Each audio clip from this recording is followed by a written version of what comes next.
Et bonjour chers amis, on se retrouve pour une petite partie sur Napoli Total War. Et on est donc sur la version 9.1 du mode qui est sortie il n'y a pas si longtemps. On est sur la carte 1813 Cône, qui a opposé Moas Mucken et JB11VL à Army Corps et Conscription, donc des gens qui portent un nom très militarisé. Alors on est sur une map oui, assez particulière, c'est-à-dire que je suis assez éloigné de mon allié, qui lui est vraiment au centre de la carte, comme on peut voir, qui fait face à un adversaire directement en face de lui, et qui a lui-même son propre camarade qui est à l'arrière de la carte, hein, qu'on peut voir ici au niveau de Arslane. Donc on va se battre pour Kulm justement, donc c'est ce petit village central avec cette église sur cette butte. Alors moi je vais jouer pour ma part la France 1796, donc on est encore dans des uniformes assez révolutionnaires, voilà. Voilà, avec il y a une forte emphase quand même qui a été faite sur les cavaleries, parce qu'on craint beaucoup que les adversaires misent énormément là-dessus. On va y venir plus tard. Donc on a des carabiniers à pied, on a un petit peu d'artillerie quand même, hein, de l'artillerie de 4 livres. Petit format, c'est pas notre force vraiment. Hein. On a de l'infanterie révolutionnaire. Alors là, les bataillons sont petits. On a les plus gros, comme cette légion lombarde, là, 190 hommes. Voilà. L'idée, c'est quand même d'avoir des bataillons assez larges, hein, parce qu'on va faire face à des adversaires qui misent beaucoup sur la menace de l'infanterie et sur la cavalerie. Mon ami qui joue la France du Rhin en 1799, l'armée du Rhin. Donc on a sensiblement une armée identique. Différence près qu'il a des gros bataillons d'infanterie, hein, plus gros que le mien encore. Il a un peu moins de cavalerie, mais suffisamment, on va dire, pour tenir efficacement en attendant que j'arrive. Pour ce qui est des adversaires, on a un adversaire qui joue la Prusse, alors il me semble que c'est Prusse 1806, et on a un autre adversaire qui va jouer le Saint-Empire romain, sensiblement des factions assez proches, mais qui ne jouent pas à la même époque. Donc là, on a enlevé la pause, hein, on va voir tout de suite. Le placement, je crois qu'on va pouvoir accélérer parce que le placement des troupes a été assez long. On va faire une petite ellipse pour arriver au début de la bataille. Et heureux, chers amis, donc nous voilà au début de la bataille. Mon armée a été placée en ligne droite pour avancer le plus rapidement possible sur la route, comme vous pouvez le voir. Et on va s'empresser de les rejoindre notre allié qui, lui, va, quant à lui, se réfugier dans les bois pour éviter un déploiement massif d'infanterie sur lui. Alors on a déjà les bataillons prussiens hein, qui font face à lui, qui se déploient donc de l'autre côté de ce petit chemin en fait, hein, qui divise les villages. Alors on peut voir pour ma part hein, que les batteries d'artillerie sont déjà en train d'avancer, hein, vous pouvez le voir. On se dépêche de rejoindre notre allié. Cavalerie, hein, comme vous pouvez le voir, on n'a pas désigné, j'ai pris la cavalerie de bataille qui est à peu près l'équivalent du cuirassé, on va dire, sur la période d'Empire. Hein. C'est quand même une très bonne cavalerie assez solide. On a également des dragons, hein, si je ne me trompe pas, voilà, on a le deuxième dragon, qui est une très bonne unité de dragon d'ailleurs. Hein. On a également les chasseurs à cheval, les Cahiers de Saint-Jean, qui sont passables, mais qui sont là pour avoir une cavalerie un peu plus rapide. Vu que j'ai quand même une cavalerie qui reste extrêmement lourde. Pour ce qui est du déploiement de ce côté-ci, hein, on voit que l'adversaire prussien a fait avancer ses régiments. On voit déjà qu'il y a beaucoup de cavalerie. Alors pas nécessairement de la très bonne cavalerie, même si là on devine des dragons. Alors il faut savoir que depuis la version 9.1 du mode, on ne voit pas les noms des unités en fait de l'adversaire. Ça c'est pour plusieurs raisons. C'est aussi parce que les joueurs commencent à comprendre. Les régiments en fait, ça évite de voir le nombre de pertes qu'on fait dans les régiments adverses et ça évite aussi de savoir si un bataillon d'infanterie est capable de se mettre en carré ou pas et donc de résister à des charges de cavalerie. Après si on regarde les uniformes, on peut deviner rapidement si on va faire un milieu d'élite ou pas. Là par exemple sur ces bataillons prussiens on voit très bien qu'il s'agit de Freikorps. Les Freikorps c'est des corps de volontaires. Conscrits qui n'étaient pas forcément très bien entraînés, enfin, les conscrits on va dire l'équivalent de volontaires qui ne sont pas très bien entraînés, donc qui sont incapables de faire carré. Mais ça explique aussi qu'ils soient en très grand nombre sur le champ de bataille. Là par exemple on devine un bataillon de grenadiers avec l'uniforme. Voir de l'infanterie d'élite, hein, vu les insignes. Voilà, on a notre allié qui s'est mis en position dans le sous-bois. Voilà, on a 83e de ligne qui est ici. Quelques réserves ici, on a 38e, 37e million de Turenne qui sont là. Alors une batterie de 12 que l'allié a pris, qui n'est pas forcément pertinent vu qu'il est déjà au contact avec l'ennemi prussien. Ça aurait été mieux, pertinent de prendre plus de batteries d'un moins gros calibre, hein, vu qu'il était déjà au contact quasi. Alors là on peut voir qu'il y a ces cavaleries qui fait face à ces bataillons là. Il va pas forcément pouvoir rester là très longtemps. Pour ce qui est de son général, Gilles Bruno de Sainte-Suzanne. Alors je ne sais pas si c'était un très bon général, sûrement un commandant durant cette époque. Pour ma part j'ai pris un commandant qui est assez bon malgré tout. Les hommes gardent le moral, on a Jean-Lac, le brave des braves, très grand général de l'époque, qui plus tard deviendra le meilleur maréchal de Napoléon, qui mourra assez tristement au bout de la bataille.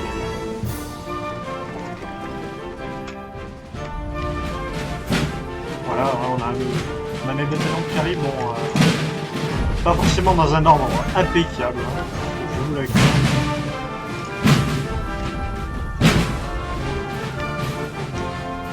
Voilà, donc à cette époque, en 1796, on a encore le drapeau de la République,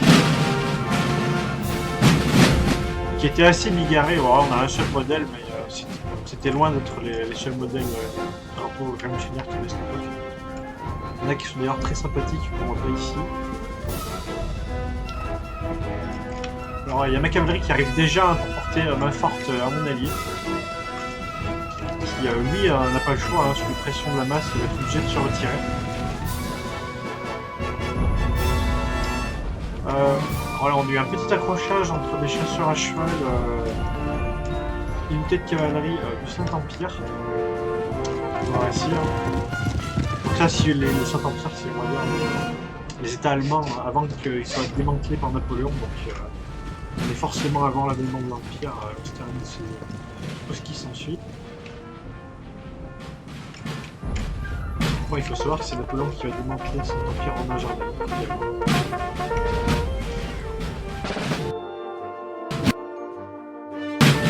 On a les renforts qui arrivent. Alors on a un carabinier à pied, hein, une bonne unité pour harceler nos adversaires, forcément très mauvaise corps à corps. Et ça fait partie des meilleurs tireurs quand même de cette arme. Là, on a des batteries d'artillerie qui commencent à arriver. Pour prêter ma force à nos alliés, là on a notre allié qui est en position dans le bois, hein, qui va faire face au premier régiment qui arrive à son encontre.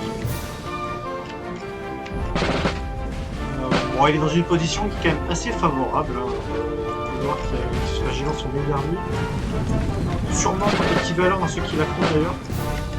Même si, d'après la couleur verte, on pourrait penser qu'il s'agit de régiments d'infanterie légère. Alors là, on voit hein, sur la route une grande masse de cavalerie de régiments qui arrive. C'est toute la cavalerie de l'allié prussien, de l'allié du joueur prussien qui arrive. Hein. On a quand même hein, une grande cavalerie. On devine des hussards ici, là peut-être des dragons. Là encore, on pourrait penser des hussards, vu la présence du fusil. On a des dragons d'ailleurs. L'uniforme fait penser à des hussards, mais on pourrait être sur des dragons. Donc une cavalerie moyenne assez forte malgré tout. Bon, aucune raison de me retirer. Hein. Moi j'ai quand même de la cavalerie qui est l'équivalent de cuirassé, donc je peux me permettre de mettre ici. Et là on voit une charge de cavalerie hein, qui a été avortée. Hein. Mes canons qui commencent à se mettre en position, donc on va pouvoir commencer à harceler l'arme adverse. Pour ce qui est de ce côté-ci, le tir a commencé. Hein.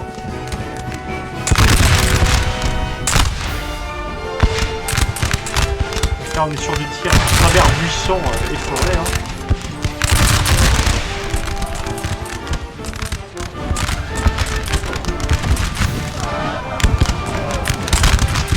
Voilà, énorme pression sur ces régiments prussiens qui sont obligés de décrocher, hein. Déjà des pertes énormes. J'ai également mes canons qui peuvent leur tirer en biais. Donc c'est vraiment une très mauvaise position pour mettre. C'est vraiment tout mon avantage de brouiller l'angle de canon d'artillerie sur ces régiments d'infanterie, c'est juste parfait en fait. On va pouvoir mettre sur le ralenti pour voir un petit peu le résultat de ces tirs. Donc là on peut voir que l'artillerie a réussi à tirer jusqu'ici. Alors vous voyez, le scoop a pu être atteint. Cet alignement en biais est vraiment très mauvais pour l'infanterie adverse. Là, donc je m'empresse d'envoyer quelques renforts pour tenir le côté gauche de sa ligne, hein, même si elle a l'air très bien de sortir pour le moment. Ici on a la cavalerie qui se fait face, les deux cavaleries adverses qui se font face. Voilà, hein, sous la pression, le Prussien est obligé de se reculer. Moi, mon artillerie est tout de même en très bonne position pour continuer son harcèlement. On a ces régiments de Freikorps qui sont vraiment en très mauvaise posture. On peut se permettre de continuer de tirer.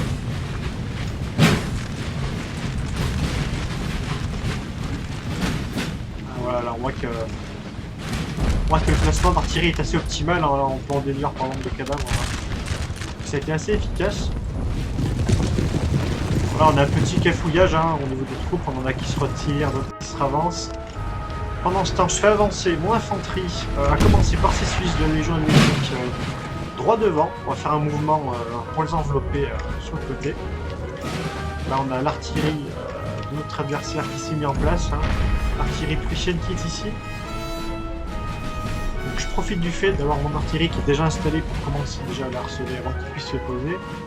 Là, on a également cette unité de cavalerie qui a un positionnement qui est vraiment assez dangereux vis-à-vis de notre artillerie. On va mettre ça en utilisation. Hein. Vous allez voir un peu plus la situation. Là, on a toujours mon allié qui tient, on va dire, tient sous flanc. Là, on a un feu qui est assez monstrueux sur ces unités prussiennes. Hein.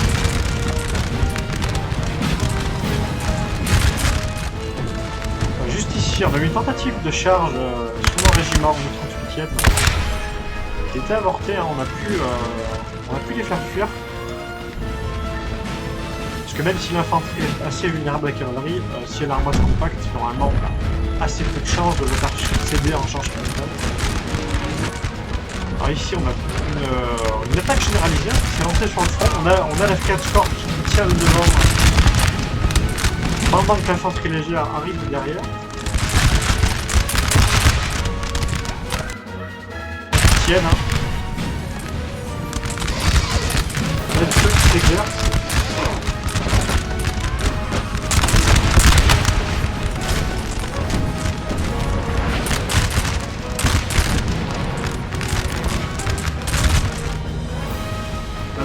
Ici, on a étrangement la cavalerie du Saint-Empire qui se retire face à la cavalerie. Pendant ce temps-là, on a mes régiments qui continuent de manœuvrer pour envelopper l'adversaire prussien qui tombe dans le piège assez maladroitement. Monsieur, notre général suit l'attaque. Ici, on a une charge de cavalerie de l'adversaire prussien qui a réussi à passer la ligne. On a l'arrière-garde qui est là pour tenir. On a également sur le régiment du Forez. La ligne. On a une charge totale d'infanterie. Hein. Ici on a ces grenadiers qui sont en contact. C'est une tête d'infanterie. Là on est sur un contact plutôt rapproché. On a des régiments qui se gênent. Ces régiments là qui se gênent. On a également pardon, on a les 13e dragons, les bandes camarades qui chargent sur le flanc de la Freikorps. Hein, ça suffit pour faire céder cette unité mal entraînée. On a mes régiments d'infanterie qui arrivent au support de l'ennemi pour l'envelopper. On a une contre-charge de cavalerie légère de cet empire. Alors on est au contact.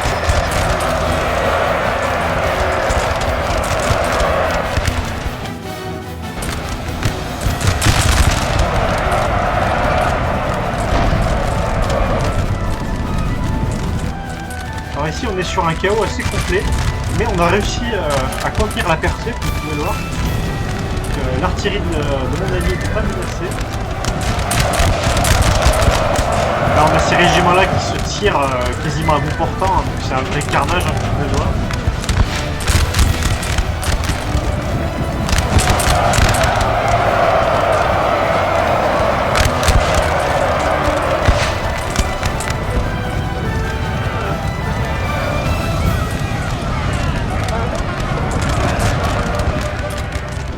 Ici on est sur un mouvement de charge assez total. J'en profite pour envoyer ma cavalerie sur l'artillerie prussienne. Voilà, donc manifestement on va réussir à accrocher sur l'artillerie et à la neutraliser. Non sans se faire accrocher par ces cuirassés du Saint-Empire, très bonne équipe de cavalerie. De ce côté-ci on a la ligne prussienne qui est en train de flancher. Nous sommes en retraite, monsieur. Voilà, on est sur un grand carnage ici. De ce côté-ci, j'en profite pour faire avancer ma cavalerie et neutraliser toutes celles qui pourraient s'opposer à l'avancée des forces. On commence à recevoir des charges de la cavalerie adverse, des cuirassés.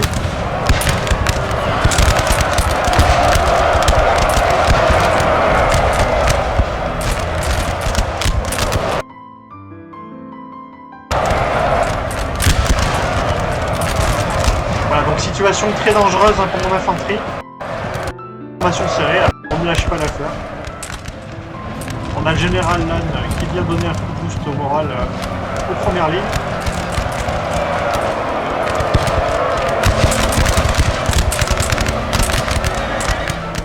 Voilà, donc là on a ces lignes qui ne flanchent pas, qui repoussent la cavalerie adverse. Ici, on a ma cavalerie qui sort du sous-bois et qui est prête à achever cette armée prussienne hein, qui se replie sur toute la ligne. On a mon allié qui commence à avancer hors du sous-bois. Donc là on va pouvoir commencer à prendre d'assaut cette ville. Ici on a une charge de cavalerie du comte des dragons, société de trade corps.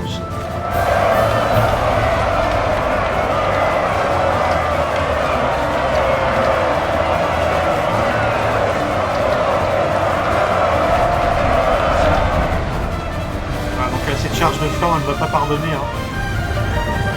Ici, on charge sans distinction les régiments qui fuient et ceux qui tiennent la ligne. On est sur des batailles totales sur la ligne.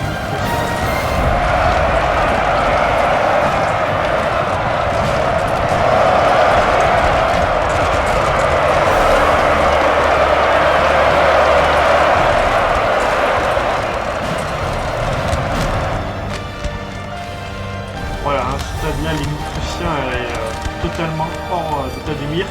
Ici, on a une charge assez habile du joueur de Saint-Empire sur mon général et également sur mon artillerie qui va mettre rapidement hors d'état de mire.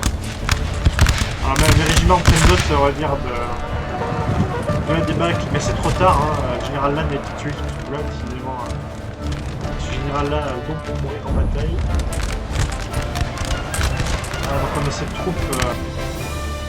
Va quand même être rapidement mis en déroute, hein, surtout avec le support de la cavalerie de navire.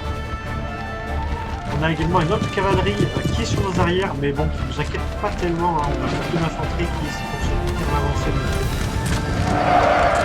ici, un autre combat de cavalerie au cœur du village.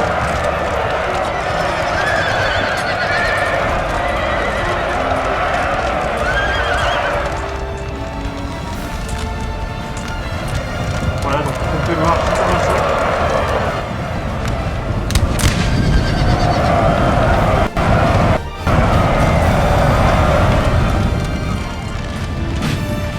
Les troupes de notre allié qui avancent pour emporter secours. Et là, comme vous pouvez le voir, hein, on est en train de concrétiser cet encerclement. Il reste alors plus beaucoup de troupes pour nous faire face. On a cette troupe de cavalerie qui a dangereusement chargé nos troupes. Ici, on a de nouveau des cavaleries légères qui nous attaquent en face.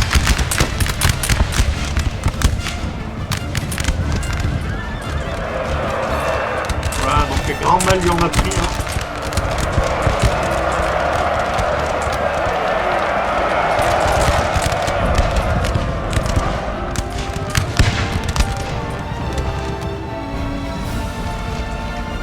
Alors il reste plus beaucoup de adversaires à nous opposer. Hein. C'est de la partie, on est sur une déroute quasi totale de l'infanterie. Il reste seulement quelques troupes de cavalerie, une ou deux troupes d'infanterie qui sont revenues au contact et une adverse. Ici on est sur un sanglant corps à corps.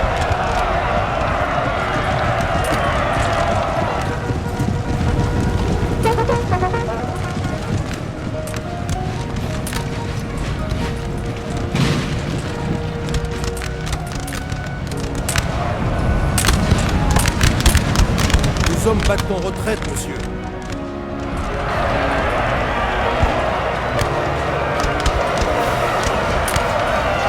Voilà, comme vous pouvez le voir, j'essaye de viser le carré d'infanterie, mais on a le 38e de nuit qui est ici pour battre les flancs.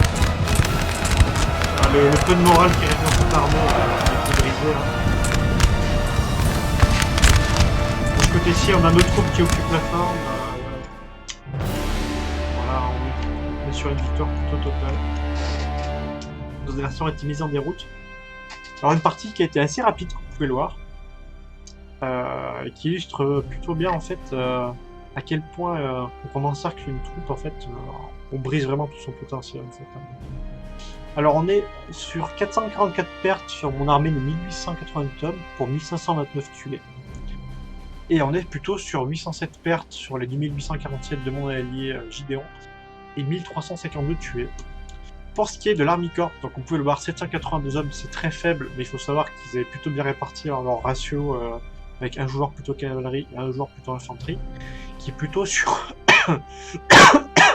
qui est plutôt sur 552 pertes et 281 tués, et conscription qui eut 4238 troupes, donc vraiment une masse d'infanterie totale, qui a subi 2534 pertes et 744 tués. Voilà, donc pour ce qui est des troupes, on va dire à noter, alors de l'autre côté c'est forcément la cavalerie qui a fait le plus de dégâts, hein, surtout sur la charge de fin sur les flancs de l'adversaire. Voilà, qu'est-ce qu'on peut noter, voilà, notamment le colonel général, le 5e dragon, qui a fait 461 victimes, ce qui est plutôt pas mal. Voilà, notre artillerie qui a plutôt eu un impact moral et tactique plutôt qu'un véritable bilan humain. Mais on est plutôt quand même sur une très belle bataille, hein, plutôt courte, mais qui s'est bien déroulée. Donc je vous remercie de m'avoir suivi, puis écoutez à une prochaine fois pour une prochaine partie. Allez, ciao!